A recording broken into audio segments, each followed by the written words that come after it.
ተንታኞች ሜሬጅ ኦፍ ኮንቪነንስ ወይም የጥቅም ጋብቻ ይሉታል የኢራንና የሰሜን ኮሪያን ግንኙነት።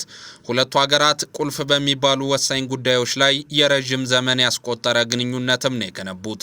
በፈረንጆቹ ከ1980 እስከ 1988 ለ8 ዓመታት በተደረገው የኢራንና ኢራቅ ጦርነት ወቅት ሰሜን ኮሪያ ለኢራን አስተማማኝ ከሚባሉ ጥቂት መሳሪያ አቅራቢዎች አንዷም ነበረች።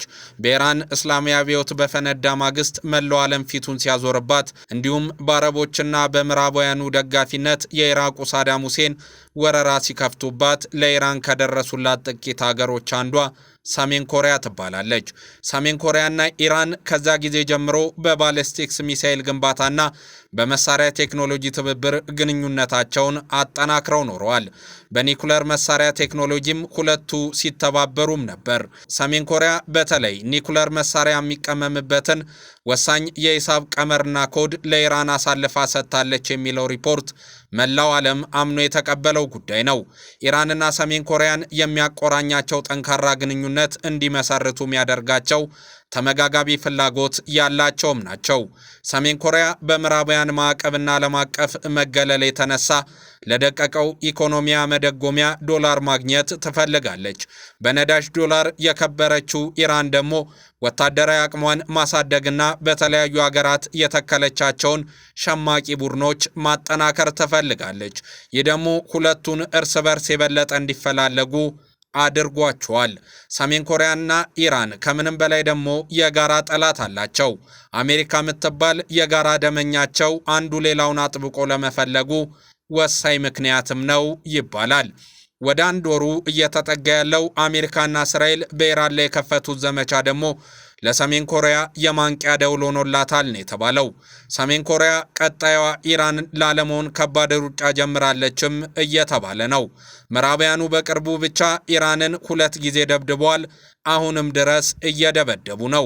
ቬንዙዌላን ወረው መሪዋን ኒኮላስ ማዱሮን ማርከው ሲወስዱም ዓለም በፍርሃት ውስጥ ተመልክቷል። የጊዜ ጉዳይ እንጂ ምዕራባውያኑ ወደን የሚዘምታሉ ሚል ከባድ ስጋት ሰሜን ኮሪያ አላት። ለዚህ ነው የኢራን ዘመቻ ከተጀመረ ጀምሮ ወታደራዊ ልምምዶችና ትርኢቶችን እንዲሁም የጦር መሳሪያ ሙከራዎችን አጠናክራ የቀጠለችው። ሰሜን ኮሪያ ቀጣዩዋ ኢራን ላለመሆኗ ምን እንቅስቃሴዎች እያደረገች እንደሆነ በዛሬው ዝግጅታችን በዝርዝር እናቀርባለን። አብራችሁን ቆዩ።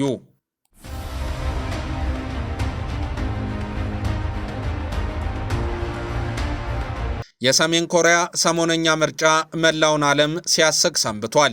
ኪም ጆንጉን የሚዘውሩት ብቸኛው የሰራተኞች ፓርቲ 99.93% ድምፅ አግኝቶ ማሸነፉ ብዙዎችን አስገርሟል። ሌላ የተፎካከረው ኃይል ሳይኖር አንድ ፓርቲ ብቻውን ለምርጫ ቀርቦ ምርጫ አደረግኩኝ የሚል ሀገር ከሰሜን ኮሪያ ወዲህ ከየትም አይገኝ። የሰራተኛ ፓርቲው 99.93 ድምፅ አገኘው ብሎ ማወጁ ደግሞ ሌላ አግራሞትን ያጭራል። ፓርቲው በዚህ መሰረት 0.07% የሚሆኑ መራጮች ድምፅ ነፍገውታል እንደማለት ነው። ሰሜን ኮሪያ የምትመራበት መፈናፈኛ የሌለው የአፈና አገዛዝ እየታወቀ ለኪም ጆንጉን ፓርቲ ድምፅ አልሰጥም ብሎ የደፈረ ሰው መገኘቱም ያስገርማል። እነዚህ የኪም ጆንጉን ፓርቲን ያልመረጡ ሰዎች ዕጣ ፈንታቸው ምን ይሆናል የሚለው ብዙ ሐሳብ ሲሰጥበትም ሰንብቷል። ምንም ተባለ ምን ኪም ጆንጉን የሚመራው ሰሜን ኮሪያ ብሔራዊ ሸንጎ በሚባለው ተመራጮቹ የሚገቡበት ህዝባዊ ምክር ቤት 687 ወንበር በሙሉ በሰራተኛ ፓርቲ ወኪሎች ተሞልቶ ከሰሞኑ ስራውን ጀምሯል። ምክር ቤቱ ስራውን ሲጀምር ተገኝተው ንግግር ያደረጉት ኪም ጆንጉንም ሰሜን ኮሪያ የማይታጠፍ የኒኩለር አቅም ገንብታለች ሲሉ በይፋ ተናግሯል። ይህ ንግግር ከዚያ ወዲህ ማንም ጫፋችንን ሊነካ ማይችልበት ደረጃ ላይ ደርሰናል ብሎ እንደማወጅ ነው የተቆጠረው። አሜሪካም ሆነች ደቡብ ኮሪያ፣ ጃፓንም ዝንባችንን እሽ ሊሉት አይችሉም፣ ኒኩሌር እስከ አፍንጫው ታጥቀናል የሚል መልእክት ያለው የኪም ንግግር ሀገራቸው እንደ ኢራን እንደማትቀጠቀጥ ለማሳወቅ የተናገሩት ነው ተብሏል። ኪም ከኢራን ድብደባ መጀመር ወዲህ ብቻ የሀገራቸውን ወታደራዊ አቅም ለዓለም ለማሳየት ብዙ ነገሮች ሲከውኑ ታይተዋል።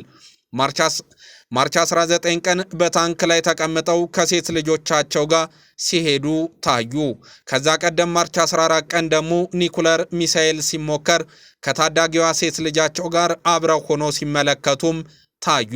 ከዛ ቀደም ብሎም ማርች 10 ላይ ደግሞ ክሩዝ ሚሳኤል ከመርከብ ሲተኮስ ሙከራውን ለመመልከት ከሴት ልጃቸው ጋር ሆነው ተገኝተውም ነበር። የኢራን ጦርነት ሲጀመር በዋዜማው ፌብሩዋሪ 27 አባትና ልጅ አዲስ የተሰራ የስናይፐር ጦር መሳሪያ ይዘው የተኩስ ልምምድ ሲያደርጉም ታይተው ነበር። ኪም ጆንጉን በቅርብ ሰሞን አዳዲስ መሳሪያ ማስሞከሩን ስራዬ ብለውም ይዘውታል። ሰውየው ይህንን እያደረጉ ያሉት ደግሞ በኢራን መደብደብ ስጋት ስላደረባቸው ነው ተብሏል። ኪም መሳሪያ መሞከራቸውን ከመከታተል ባለፈ ታዳጊዋን ሴት ልጃቸውንም ደጋግመው በአደባባይ እያሳዩት ነው። ሰውየው ልክ እንደ አባትና አያታቸው ሁሉ ለዙፋናቸው ተተኪ ትውልድ እያዘጋጁ መሆኑንም ለዓለም ሲናገሩ እንደፈለጉ ግልጽም ነው። እንደ ኢራኑ አያቶላህ ኻሜኒ ወይም እንደ ቬንዙዌላው ማዱሮ እኔ ብገደልም ሆነ ብማረክ ተተኪዎች አዘጋጅቻለሁ ሚል መልእክት ለጠላቶቻቸው ማስተላለፍ ነው የፈለጉት ተብሏል።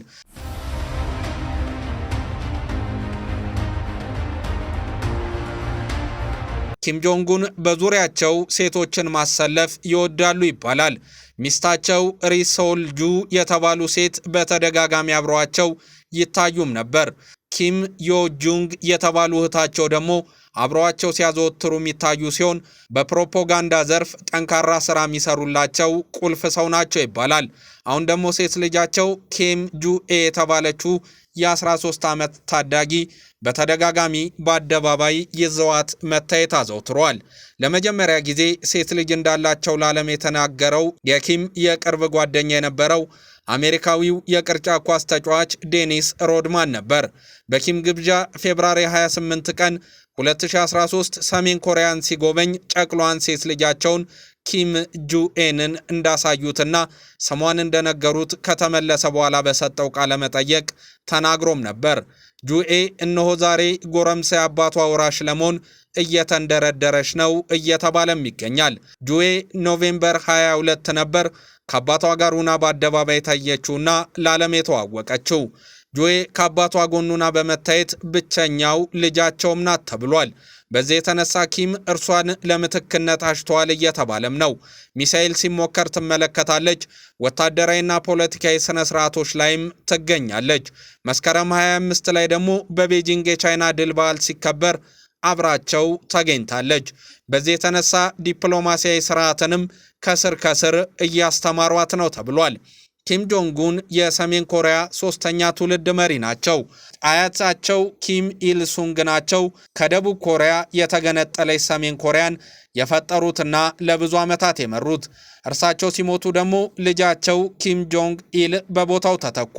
በ2011 እርሳቸው ሲሞቱ ደግሞ ወጣቱ ኪም ጆንጉን ቦታቸውን ወረሱ። ስዊዘርላንድ ሄደው ትምህርት ሲቀስሙ ያደጉት ኡን ሰሜን ኮሪያን ይቀይሯታል፣ እንዲሁም ከዓለም ጋር እንድትቀላቀል ያደርጓታል ተብሎ ብዙ ቢጠበቅም ከአያታቸውም ሆነ ከአባታቸው የባሱ ፈላጭ ቆራጩ ነው አረፉት። ሰሜን ኮሪያ በኡን ዘመን ኒኩለር ቦምብ ከመስራት ባለፈ አህጉር ተሻጋሪ ሚሳኤሎችንም ታጠቀች። ከነ አሜሪካ፣ ደቡብ ኮሪያና ጃፓን ጋር የተካረረ አለመግባባት ውስጥም ገባች። በምዕራባውያን ብዙ ማዕቀብ ቢደረደርባትም እስካሁን ግን ኡን ኮሪያን በወታደራዊ ጥንካሬ ማዝለቅ ችሏል። አንዳንዶች ዛሬ ላይ ወደ 50 ፍሬ ኒኩለር አረር ሀገሪቱ ታጥቃለች ቢሉም ሌሎች ከዛ በላይ ነው ይላሉ። ኪም ጆንጉን ብዙ የመገደል ሙከራንም አምልጧል። ኪም ጆንጉን ተቃውሞና አመፅን አዳፍነው ሀገሩን ዝም እረጭ አድርገው ኑሯል። ጠላቶቻቸው በዲፕሎማሲ ሊያግባቧቸው ቢሞክሩም እስካሁን አልተፈቱላቸውም። ዶናልድ ትራምፕ በአካል 3 ጊዜ አግኝተው ተደራድሯቸዋል። ሰሜን ኮሪያ ግን በኡን ዘመን ፈርጣማ አቋሟን ገንብታለች።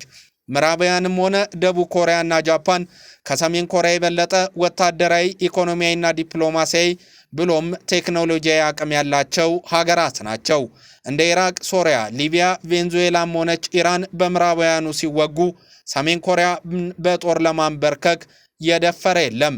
ሩሲያ ጭምር ዩክሬንን ስትወርና ብዙ ግዛት ቀምታ ስትዋጋ ዓለም ተመልክቷል። ዓለማችን በጉልበት የሚመራ ጉልቤዎች የፈለጉትን የሚያደርጉባት ቢሆንም ነገር ግን ሰሜን ኮሪያን በደካማነት ንቆ ልዋጋት ያለ የለም። ደቡብ ኮሪያ አንድ ህዝብ ነን በሚል ስሜት ብቻ ሳይሆን ተመልሰን መዋሃዳችን የማይቀር ነው በሚል ተስፋ ጭምር ሰሜን ኮሪያን እንድትወጋ አትፈቅድም ይባላል። ይህ ብቻውን ግን ሰሜን ኮሪያን ጠብቋታል የሚል ምክንያት አሳማኝ አይደለም። ሰሜን ኮሪያ የማትደፈረው በገነባቸው የኒኩለር አቅም አስፈሪነት ምክንያት እንደሆነም መላው ዓለም ይስማማበታል። ኮሪያ ብትነካ ከጎን የሚገኙት ሩሲያም ሆነ ቻይና በዝምታ አይመለከቱም የሚለው ስጋትም ጥላ ከለላ ሆኗታል ይባላል።